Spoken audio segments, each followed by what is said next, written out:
Hello there, ladies and gentlemen, and welcome to another episode of Random Questions from the Dead Matter Discord. Let's begin.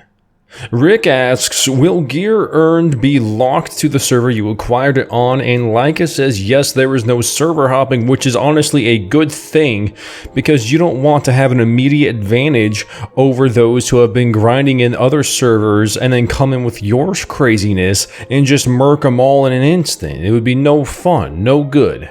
Quanson asks, is there an ending to the game? And Leica says, no, it's more about long-lasting surviving. As the more time passes, it will be more challenging. Severe asks, how would it be more challenging? And Leica then says, because loot will get more rare, power will go out, etc. And then Little Swamp comes in and says, so that means resources will slowly dwindle away till a server becomes unable to provide the loot. And Leica says, no, it will hit a threshold. It will just get more rare to make it more challenging. It will never go to zero. It just hits a certain limit, so you need to plan accordingly. As loot becomes more rare, other things might become more important, like farming, hunting, trading. There is a certain thing, a certain hobby or phenomenon in at least America, and I'm sure other parts of the world as well, called urban homesteading.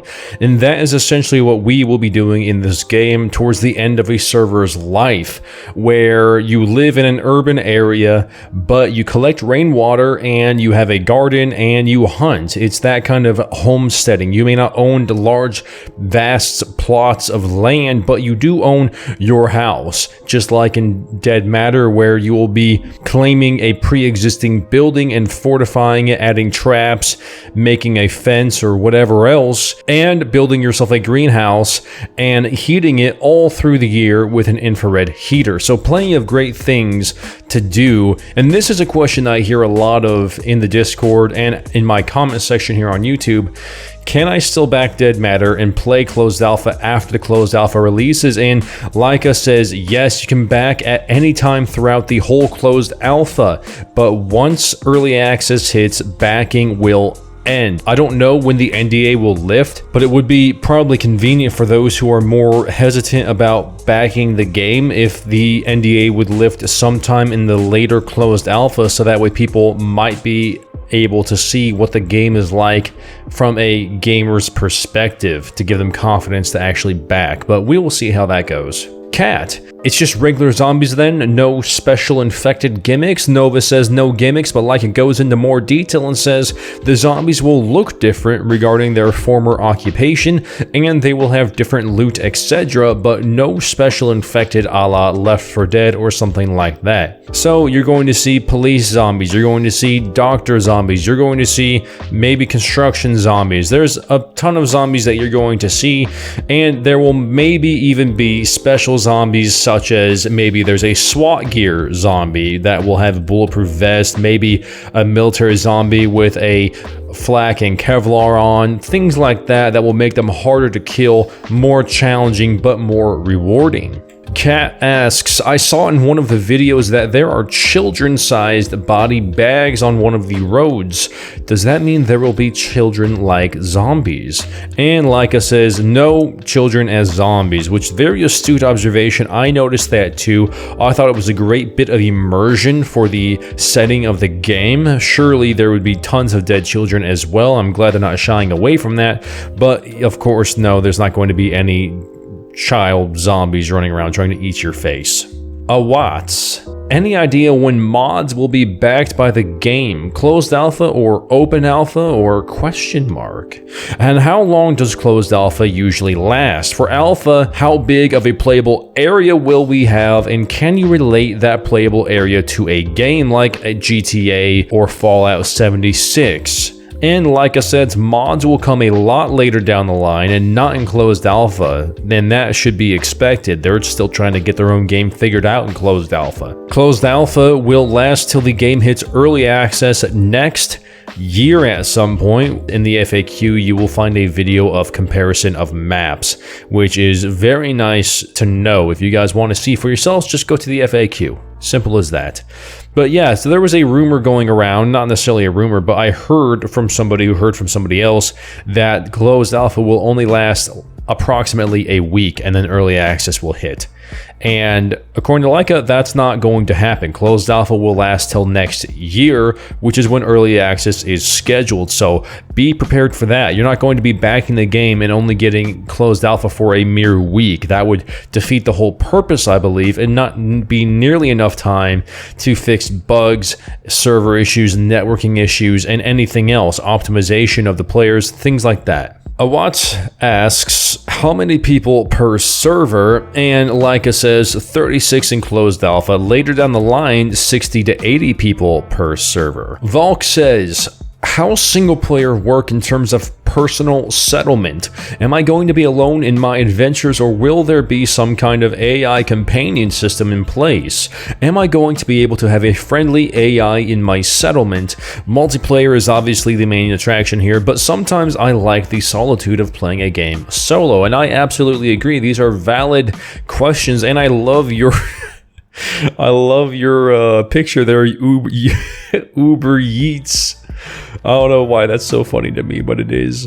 Leica says, hiring NPCs for your base will be a thing very much later down the line. I know they have big plans for NPCs in this game. It's going to be one of the things that sets this game apart from other games in the genre, such as DayZ or even Scum. Having interactable NPCs, having NPCs that will protect your base, having different NPC roaming factions and scavs is going to raise the bar, but that's going to take time. It's going to take voice acting. It's going to take programming. It's going to take animations. Many things are going to have to happen on a very large scale to get it to work in a way that will satisfy the players and, most importantly, the developers' high standards. Moving on.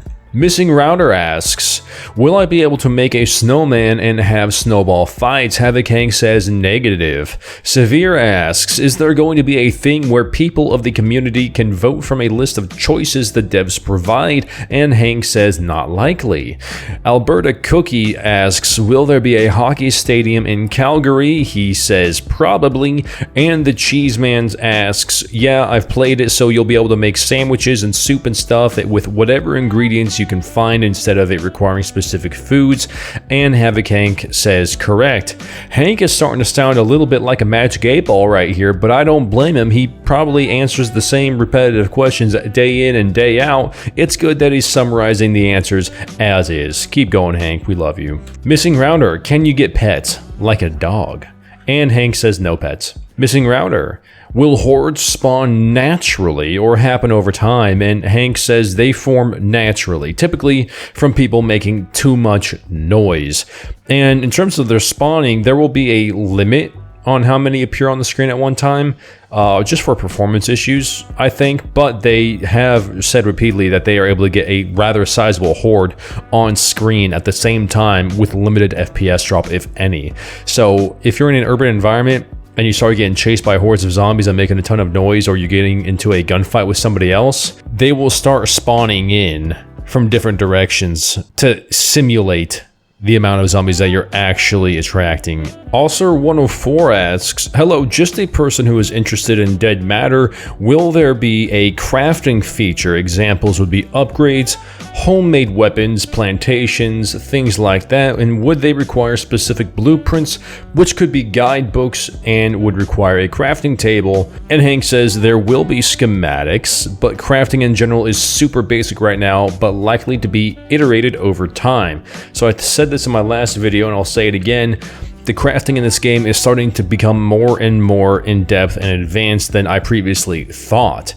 This was not labeled a crafting survival game, but they're adding more and more craftable items to the game, from small things such as a baseball bat with barbed wire to actual base schematics and fences and water collectors, insulation, traps, things like that. So who knows what else they're going to add in the future. But ladies and gentlemen, that is the end of the video. I hope you appreciated the information that I have just given you, and if you have your questions that you want asked as well, go ahead, go over to the Dead Matter Discord, ask them in here, and maybe they will end up in one of my videos as well if they are good enough. Don't ask stupid questions. Nobody wants to hear it, and the developers and moderators don't want to answer them. Ask good questions. But that being it, guys, if you like scares, survival, and scavenging, consider hitting that subscribe button, hitting that bell button, sharing this with your friends, and I will see you all in the next one. Path out.